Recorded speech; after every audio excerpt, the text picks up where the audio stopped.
Jambo, Karibu, welcome to my channel. My name is Chilanda and this is Library Without Borders.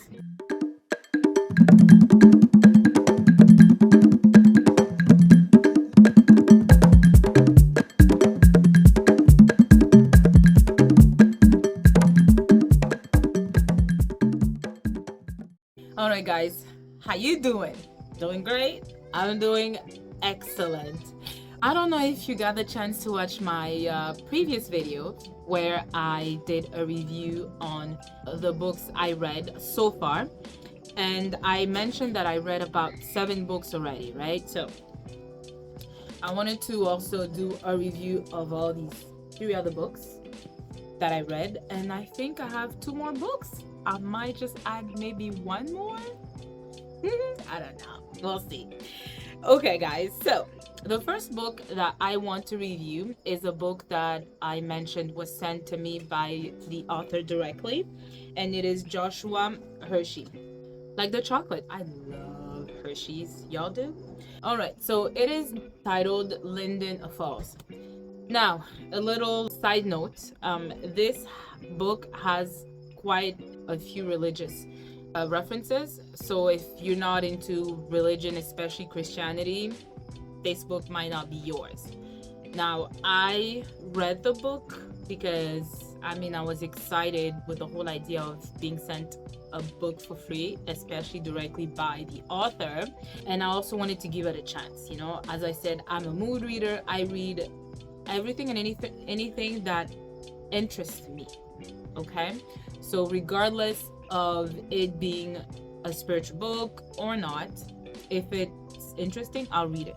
Like I don't think I would have picked this book had it not been sent to the author directly. In order for me to review this book properly, I might have to refer to my notes, because when I started this book, it is a fantasy book and I don't have that much experience with fantasies. My background in the books or genre that I read, as I said, I started with romance when I was really young, made my way to erotica, and made my way to fiction, and then I started reading self-help books. Those are mostly the genre of books that I read, historical books, historical fiction, contemporary romance, all those kind of books. And I will dive in a little bit in sci-fi, books about alien and things like that. I read those kind of books. Fantasy, I don't have much experience with it. So in order for me to properly enjoy this book, I actually went online and looked up what makes a fantasy book fantastical. And I will share a little bit of that finding at the end when I start reading these books. But essentially, in this story, we follow Mabel. And Mabel was raised by her grandmother. We don't really hear much about her dad and mother. I think they passed away. So it's essentially, so she was raised by her grandmother. So Mabel lives in this town called Linden. So Linden is plunged in darkness and it's keeping its people from seeing the truth. Now, Mabel meets this not this fallen angel, but meets this creature called Levian. I'm gonna say Levian. Okay, it's called, this is how you spell it. I don't know how you pronounced it, but right there. So Levian. And Levian the serpent is like a demon. Like he's and this is what I want to say. Like, I don't read books about demon, and I hate that. I don't like involving myself with those kind of stories. It's not for me. But for the sake of me reading the story, I have to mention Levian and the demonic world. So Mabel she's the main character, and she finds herself transported between the visible and the invisible world. And throughout this journey, she will meet angels of light and then fallen angels. So she finds herself in the middle of this raging battle between evil and somewhat good. And at the center of it, there's this book. Not sure if it's the Bible. It doesn't quite say the Bible, but there is this book that she holds. And when she reads, there's power, there's light that comes from that book. And at some point in the story, she meets Hadisha. Hadisha is the queen of this kingdom, and she wants part of the book, and she also wants the crown. Like, she's the current queen, but she's not like the real queen. And then when Mabel is captured and brought to her, she takes Mabel in captivity, and she takes the book with her. As I said, the queen Hadisha wants the crown. Now, she's not the real queen, as I mentioned, and she does get the book in her possession. But what happens in her kingdom is that there are some, I think they're called titans. Titans were humans. They're like not humans anymore, like they're demons. And they're attacking the kingdom. And then you get to meet Eva. Eva is this queen. She's the queen of Carnisha. I think Carnisha is another kingdom within that, that place. And Eva has power herself. Throughout the book, whenever you see all these battles, there is lightning, there is thunder, and one aspect of Mabel is that she has these writings on her body, so that whenever she conjures those writings, they light up, And then she meets Eva, and then Eva tells her story, what happened to her, how she was taken from her kingdom, and how she finds herself in the kingdom of Hadisha. And there's a fight or an exchange between Hadisha, the current queen, and Eva. She wants the crown, but then obviously Eva is the rightfully owner of that crown, and that crown cannot be taken. It has to be given. That's the power of that crown. And what you realize with Eva is that from that crown, she is able to conjure like animals can talk. She is able to conjure like the seas to move and stuff like that. While she's talking to Eva, they leave the kingdom and they have to travel in order to go into the invisible kingdom and fight Levine. Eva explains to Mabel that her power, the fact that she can conjure all these animals to talk and the natural elements of the earth is from the power that comes from the stars. And at the same time, she says that the ultimate goal is to go and fight Levine. Levine, they have to go through this world. They have to go through the fire into the invisible world and through Abaddon. I believe, it's Abaddon, and get to Levine and annihilate Levine. That's the ultimate goal. But obviously, you know that they will be met with adversity, including lots of raging battles between all these demonic forces and the Titans. And I recall the Titans are descendant of mothers, human mothers, and then I guess gods. And that's the journey of Mabel.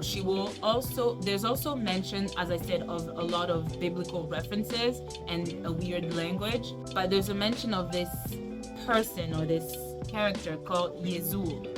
I guess he can be seen as the epitome of Jesus, because he does talk of things that would be things that Jesus couldn't mention. The story for me, guys, I had a hard time really being lost in the story. It wasn't for me. I really tried to get something from it. It wasn't really speaking to my heart. I'm sorry.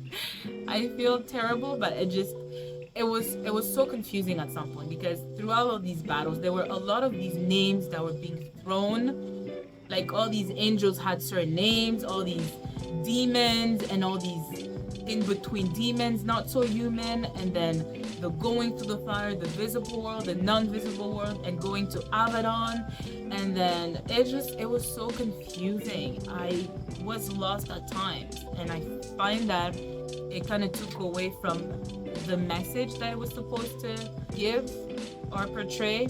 But one aspect is that at some point Mabel does discover who her mother is, because remember, at the beginning she had no recollection of who her mother was. She only knew what her grandmother told her, and she does find out who her mother is, and at the end she is left with a choice. She will have to come up with the choice in order to vanquish Leviathan. And obviously there is that epic battle at the end of good and evil, and of course good does triumph in this story. So there you have it, the story of Linden Falls. Like I said, if you're like biblical satire, if you're into Christianity, spirituality, you like demon stories and all that kind of stuff, this story is for you. I will rate this in the end, as I said. Next, oh my lord. This, as I mentioned, Everything I Never Told You by Celeste Ng is the book club choice that the ladies picked.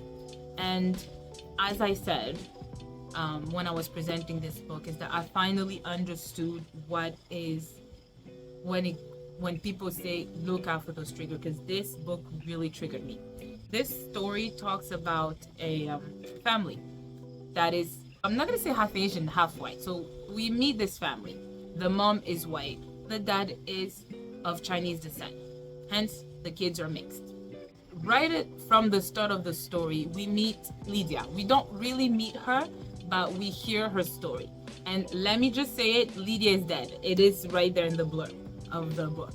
She is dead. And we are navigating the story through the perspectives of the mom, the dad, the brother, and the little sister, and sometimes Lydia, in order to understand what happened to Lydia. Why is she dead? Then we meet the mom. Mom is called Marilyn. As you can understand, for any parent, it is inconceivable to first accept the death of your child, and even more hard to think that you had something to play in it.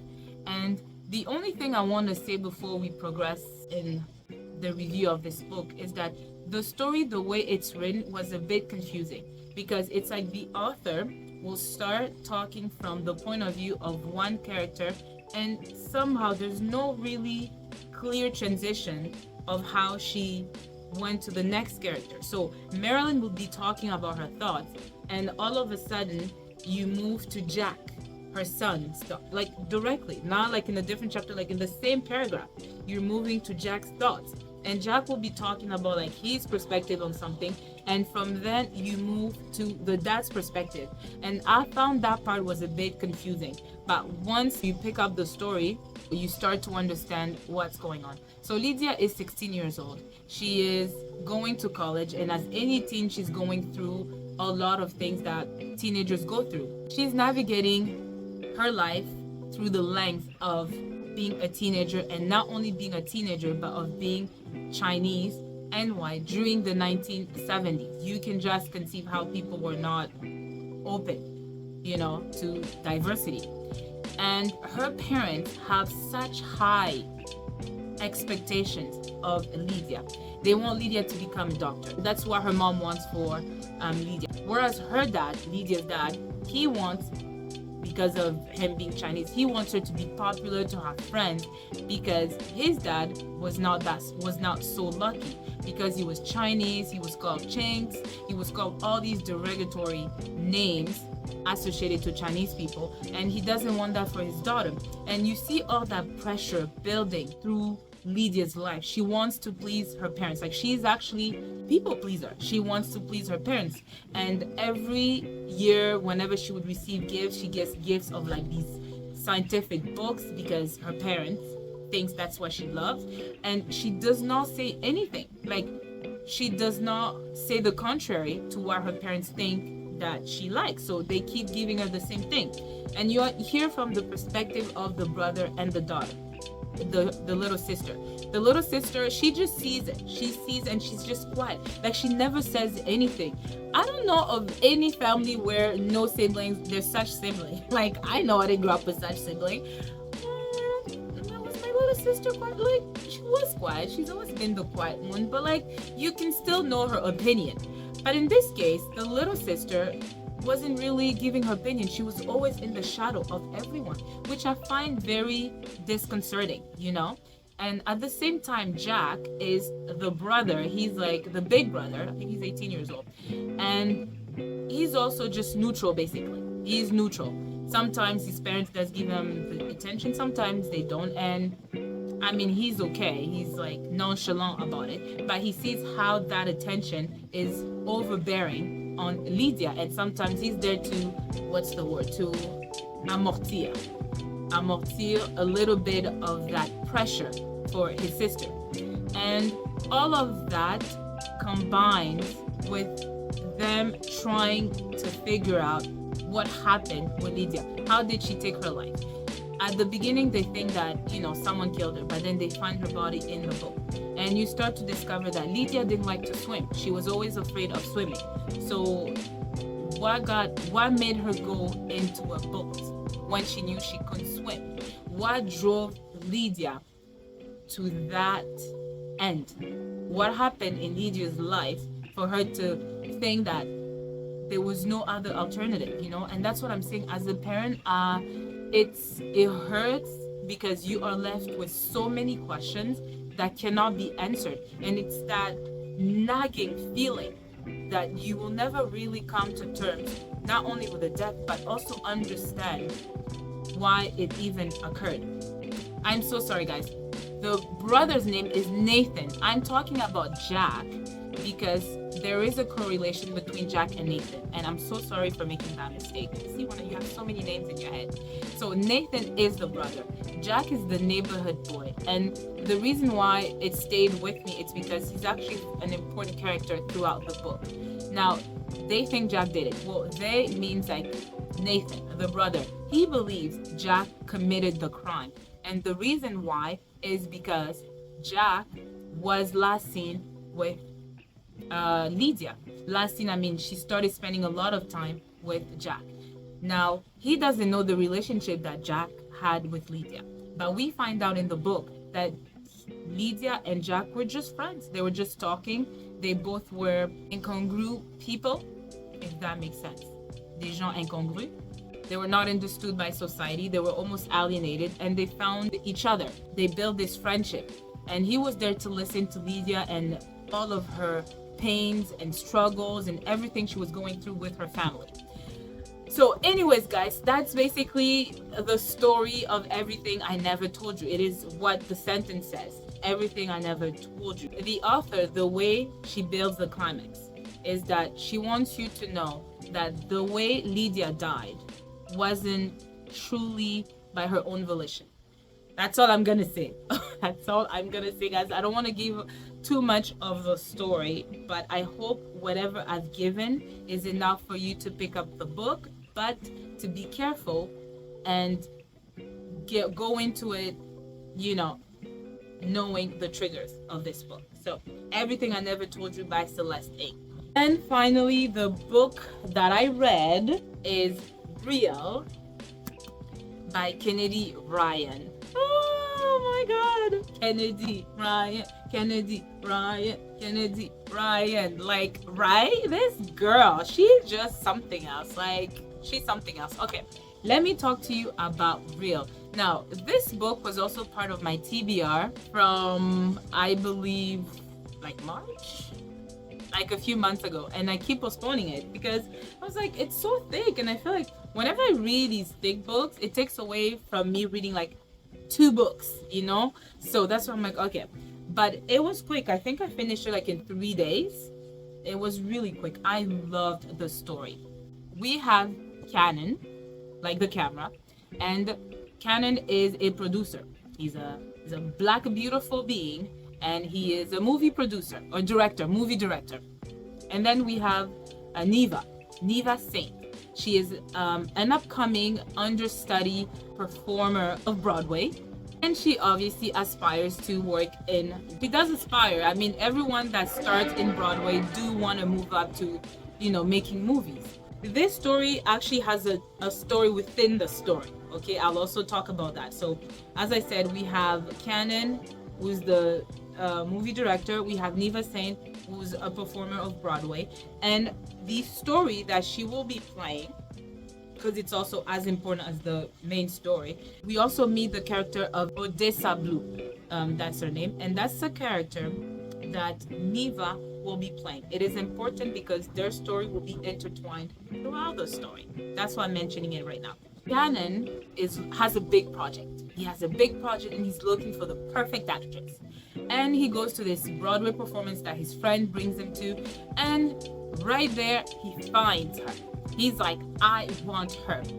And who is that? It is Neva Singh. She has no experience with being an actress, like no experience at all. And this project is a big project and one that is possibly going to be the biggest of his, among his other projects. And everybody is on edge and not accepting of the fact that he wants to cast someone who doesn't have experience with filming, but he's adamant about it. No one will do but Neva Singh.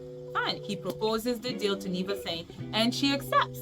And one big thing about Cannon is that he does not want to fall, it's not forbidden, but like he refuses to mix business and pleasure. Like you can't fall in love with your, with the main character or main actress of your movie, because it's just going to be trouble. And plus he had an experience in the past where he fell in love with an actress and he was fired from a project, so he's like, I'm not repeating the same mistakes.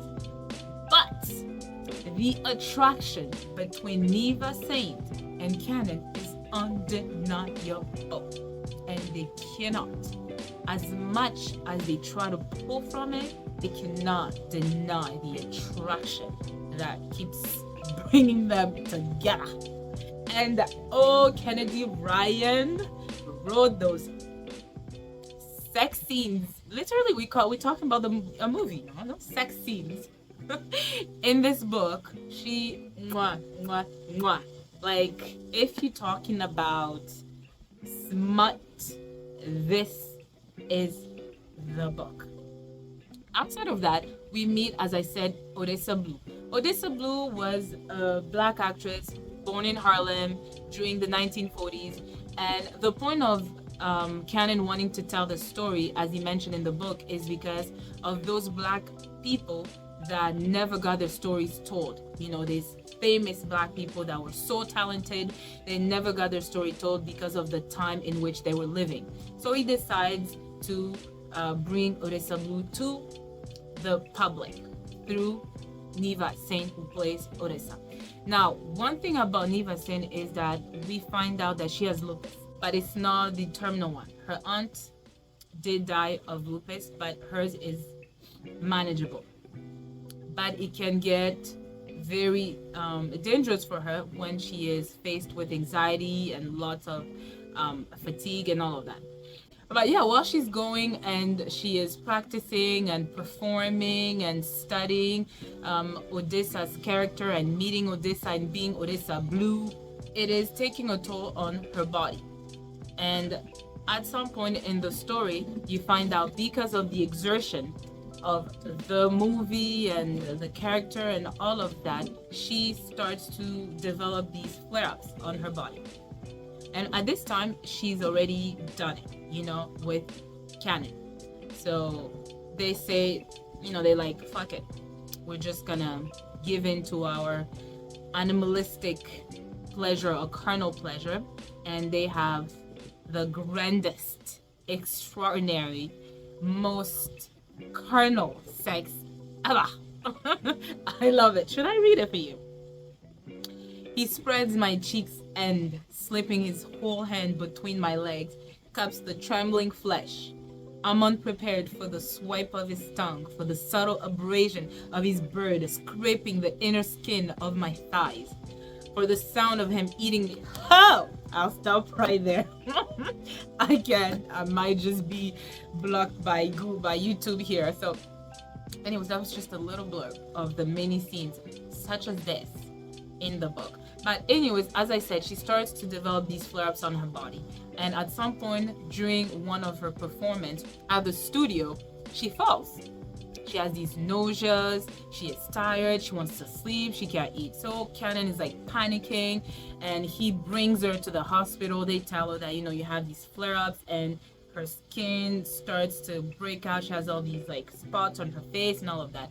So she's obviously going through a few insecurities. When she's with Cannon, she tries to like avoid him at some point because she doesn't know how he will react when he sees her, because she's always been confident, you know, like that was never an issue with Neva. She's always been confident with her body, but after having that, you know, she's like, I'm going out with one of the most handsome people out there, you know, who's wanted by like all these people, and look at me, you know. So that can really play with a girl's mind, you know, that can really affect you, and as it should.